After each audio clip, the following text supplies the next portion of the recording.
Today I'm going to be learning about Atlantic Canada. This is the top 10 things to do in Atlantic Canada. Now, by Atlantic Canada, I guess they mean New Brunswick, Nova Scotia, Newfoundland, Prince Edward Island. And I feel like when a lot of people talk about Canada, it's always about the big cities, Toronto, Montreal, Vancouver. But I feel like Atlantic Canada is definitely one of the most underrated places. A lot of natural beauty, as we can see almost immediately with this initial frame. Being from Scotland, a country on the Atlantic as well, I feel like there's a lot of shared culture, like landscapes are very similar as well. So tell me if you're from Atlantic Canada, what you think about it, where's your favourite place, what's your favourite thing to do, and if you're from anywhere else in Canada, tell me what you think about Atlantic Canada.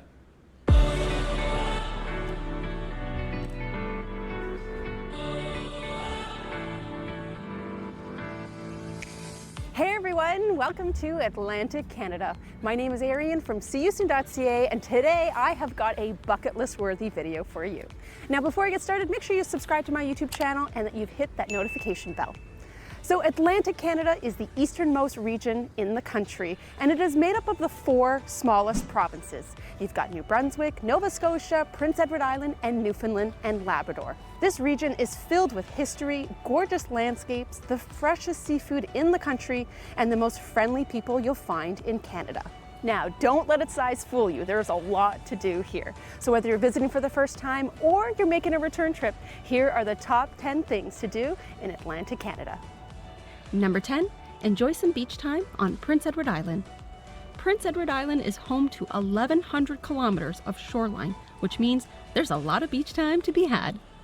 All around the island, you'll find dozens of beaches boasting smooth white sand, red sandstone cliffs, and rolling sand dunes.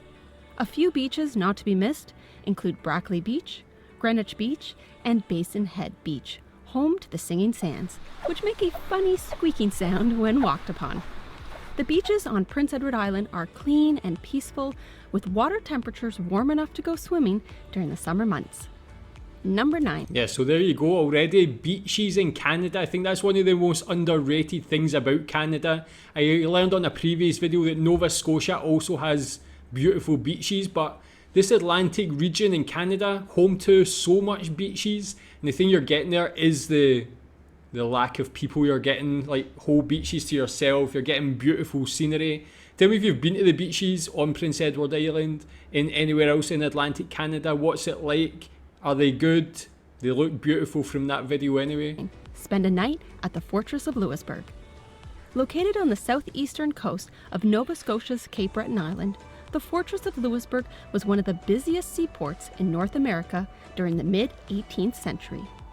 Over 4,000 people called Lewisburg home at its peak, but it fell under siege twice to the British before being demolished in the 1760s. Today, 1/4 of the fortress has been reconstructed using some of the original stonework and includes about 40 buildings.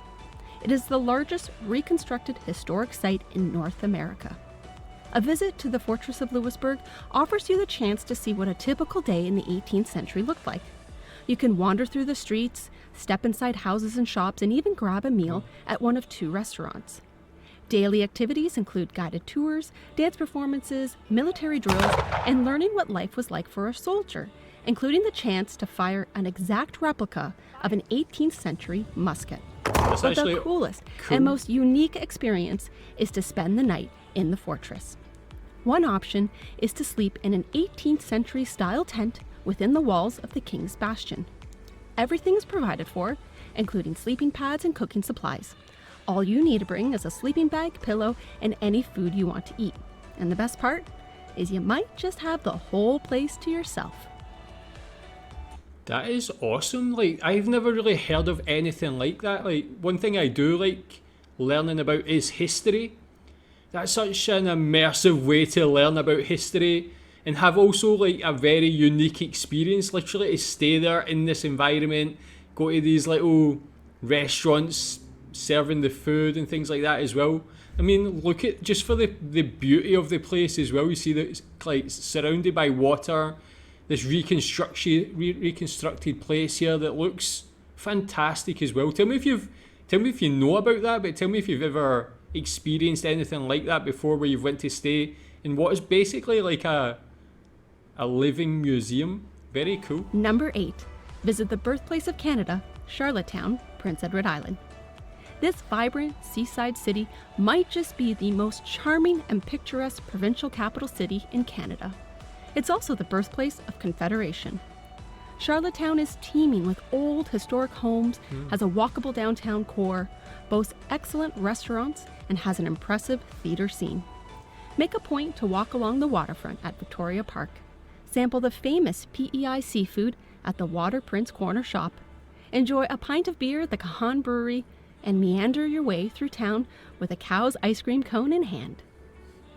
Number 7. I mean, that again is like, if you don't want to go for the big city break or somewhere that's too fast paced, like a little place like that with so much history again in its the origins of Canada, but even just as it is today, like it's so picturesque, like those buildings, the architecture, again very unique, and I'm sure something you don't really see in many other places. But if you just want to go just for food and drink, like get some like supremely fresh seafood, those oysters looked fantastic, some nice beer, what more do you want, really? Explore the Bay of Fundy and the Hopewell Rocks. The Bay of Fundy and the Hopewell Rocks are one of the most visited sites in Atlantic Canada. Visitors from across Canada and around the globe come here to witness the greatest tidal shift in the world. Twice each day, 160 billion tons of seawater flows in and out of the Bay of Fundy, creating tidal shifts as high as 11 to 16 meters. The Flower Pot Rocks at Hopewell Rocks Provincial Park are the most iconic features of the Bay of Fundy, created over millions of years of erosion. During low tide, you can walk right on the ocean floor and even check out some of the sea caves. Cool. But once high tide rolls in, hop in a kayak and explore the exact spots you were just standing in earlier and get a different perspective of the landscape. Yeah, I feel like I might have seen that on a previous video, but it's like that's actually cool to get a better insight of it and see people really down there when the tide is out, just walking around. I mean, we're already seeing like very varied things that you can do here. This is some natural phenomena that's like, I mean, very unique. You get a lot of very unique experiences in Atlantic Canada. That was another one really like that, just walking around in the middle of these like really nice rock formations and stuff like that. Number 6, check out Peggys Cove. Peggys Cove? Lighthouses are one of the most iconic images associated with Atlantic Canada, and Nova Scotia is home to the greatest number of them in the entire country, including the most famous one, Peggys Cove Lighthouse. Built in 1915, this octagonal-shaped lighthouse is made of concrete and stands almost 15 meters high. Visitors are free to walk around the lighthouse and roam the large granite rocks on which the lighthouse stands. Just make sure to stick to the dry white rocks for safety. To avoid the crowds, the best time to visit is early in the morning or around sunset. And while you're there, take some time to walk around the quaint, picturesque fishing village of Peggys Cove So and check out stunning. some of the little shops and cafes. Whoa, so Number nice. 5, live it up in Halifax, Nova Scotia. As Nova Scotia's capital city, Halifax is vibrant, exciting, and steeped in history. Its position along the Atlantic Ocean made it an important port for trading in the 1800s, and later as the busiest immigration point in Canada during the 1900s. The Halifax Citadel National Historic Site, dating back to 1749, sits atop Citadel Hill with a commanding view of the Halifax Harbor below. Visitors can explore the grounds on a self-guided tour and witness the daily cannon firing at noon. Be sure to also check out the Maritime Museum of Atlantic Canada, the impressive Canadian Museum of Immigration at Pier 21, and take a tour of the Alexander Keith's Brewery, which in 2020 turned 200 years old. Whoa. When it comes to food and drinks, grab a lobster roll from the Bicycle Thief, enjoy a drink along Argyle Street, and try Halifax's claim to fame, a donair, Doner made of kebab. thin slices of spiced beef, onions, tomatoes, and drizzled with a sweet garlicky sauce. With over 4 kilometers of uninterrupted waterfront boardwalk, take a stroll along the waterfront or hop the Halifax Ferry to enjoy the harbor views. Number 4. Well, Halifax actually looks like an awesome place. Like I love the like graffiti, the art on the wall and things like that. The food, Again, looks fantastic. The lobster rolls. I love like doner kebabs. I know like the doner is a little bit different in Canada as well, but it looks great as well. I think it's quite interesting. You've got the doner kebab is like one of the main foods in Halifax, as well as it being this point of importance for immigration in Canada's history as well. So maybe that was brought by the immigrants and they just set up shop there selling those kebabs. But again, this Halifax must be an important place for a lot of people who are of immigrant descent in Canada. Maybe a lot of people's family has actually came through that port at one point. So tell me, if you're like having immigrant heritage in Canada, have you been there to visit there, and like maybe you've got people in your family who came through there? Maybe quite an important place for a lot of people. Visit Canada's most easterly provincial capital city, St. Johns, Newfoundland. As the provincial capital, St. John's is a wonderful mix of big city feel with small town charm. The iconic Jelly Bean Row houses is what St. John's has visually come to be known for. These brightly colored houses line the streets of downtown St. John's and are a fun place for a stroll and photo opportunities. A rite of passage for all first-time visitors, or come from a ways, as the Newfoundlanders say, is to get screeched in. And the best way to do this in St. John's is at Christian's Bar. It involves some screech, reciting an age-old saying, and yes, kissing a cod. For those looking for a bit of a workout, hike the North Head Trail up to Signal Hill. Once you're there, visit Signal Hill National Historic Site and learn about where Marconi received the world's first transatlantic wireless signal in 1901. Not to be missed is a visit to the cute little neighborhood of Kitty Vitty. The village has its own harbor and is dotted with cottages and little fishing huts, and even has its own brewery where you can enjoy a pint and some lively musical entertainment. And lastly, even if you're not an early riser, set your alarm and catch a sunrise from the most easterly point in North America at Cape Spear National Historic Site. I feel like I want to do like a tour of all the breweries in Atlantic Canada. They look like quite good. Tell me if you've ever tried any of the beer from any of them, how good it is. Again, but we get so much natural beauty here, natural phenomena to like witness. But the history, I feel like the history is so rich in this region of Canada as well. Like, that's one of the things I would love to do, is just go about there learning about the history of this. Great places. Number 3, visit Grossmoor National Park. On the western coast of Newfoundland is Grossmoor National Park. This UNESCO World Heritage Site spans over 1,800 square kilometers and is the second largest national park in Atlantic Canada. It's also one of the most incredible national parks in the country, featuring a variety of landscapes.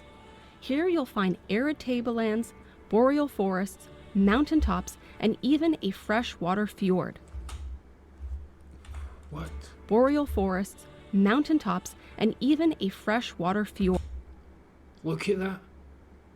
That's like something out of like a fairy tale or something, man. It's so stunning. A fjord in Canada. And I've looked at national parks around Canada, the ones more on the west like Banff, Jasper. But you can really see the difference just by looking at the landscapes of this one here in Atlantic Canada. Definitely looks a lot different. This one reminds me more, again, like Scotland, more in the Scottish Highlands and things like that. It's really wonderful. But this one, again, this is probably my favourite shot. That is just beautiful. Hiking the trails is the most popular activity at Grossmoor National Park. Wow. Some highlights include the tablelands with wide open panoramic views, the green gardens, which bring you down through the boreal forest, across the meadows, and out to spectacular coastal views, and the Western Brook Pond, a fairly flat trail along gravel and boardwalks that ends at the departure point for boat tours. These tours give you an up-close view of the towering cliffs and multitude of waterfalls found within the Western Brook Pond. Jeez. Camp in your tent or more comfortable accommodations like the Authentics or rustic cabins. Nice. And give yourself about 5 to 7 days to fully explore the park. Man, I would need 57 days, never mind 5 to 7. Imagine just living there for like an extended period of time. I feel like you would reach like nirvana, like you would reach some sort of like amazing inner peace just spending time in this place. It's so Number 2, breathtaking. indulge in the seafood. When it comes to the culinary scene in Atlantic Canada, seafood reigns supreme. It doesn't get any fresher than this. There's so much to choose from, including freshly shucked oysters, steamed mussels, clam chowder, fish and chips, cod tongues for the adventurous, and of course, lobster. In New Brunswick, visit Shediac Bay and join a lobster cruise. Here you'll learn about the lobster industry, how to properly deshell a lobster, and you'll even get to dig into a lobster dinner while cruising the bay.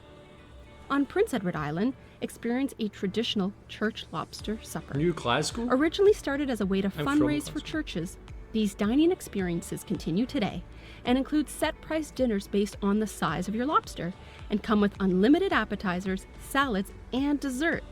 Bring your appetite, pack your stretchy pants, and eat your way through the region. And the Oh my gosh, that food looks insane. And it's like, not only how it looks, you know, because of the region, that all the seafood is going to be like the highest quality. It's going to be so fresh, which just like makes it even better. But the way it's presented there, oh, there's so much variety. Wow. Is this the best seafood in Canada? number one thing to do in Atlantic Canada, drive the famous Cabot Trail. Named after Italian explorer Giovanni Caboto and completed in 1932, the Cabot Trail is a 300-kilometer loop trail located in the northern section of Cape Breton Island. Considered one of the best road trips in the world, the Cabot Trail connects 8 major communities and winds through rugged highlands, offering incredible coastal and valley views. To fully experience the beauty and communities along the Cabot Trail, plan a minimum of 3 to 5 days to complete it. There's no shortage of outdoor activities to enjoy, especially within Cape Breton Highlands National Park. Here you can spend time at the beach, Look at that beach. admire the waterfalls, or hike one of the park. Here you can spend That looks like Australia, never mind Canada. That's stunning. Look how turquoise that water is. time at the beach, admire the waterfalls, or hike one of 26 hiking trails, including the popular Franny Trail and the spectacular Skyline Trail, best enjoyed around sunset. Whoa. Atlantic Canada has absolutely blown me away. I knew it was going to be beautiful, but that's just next level. And I recently made a reaction to the Trans-Canada Highway and asked, is it the most beautiful road trip in the world? Not only is it like beautiful, like not only is like Canada got this one highway that could be considered the best, it's also got the Cabot Trail, which could be one of the other most beautiful road trips in the world. Tell me if you've driven either of them, what's it like? It must be fantastic. But tell me more about your experiences of Atlantic Canada. For me, definitely one of the most underrated places. It needs more people talking about it, more people visiting. It's like just a stunning place. I would love to visit one day, especially given that connection to Scotland in these various places and just the Atlantic Ocean. But tell me what you think about this. Thanks.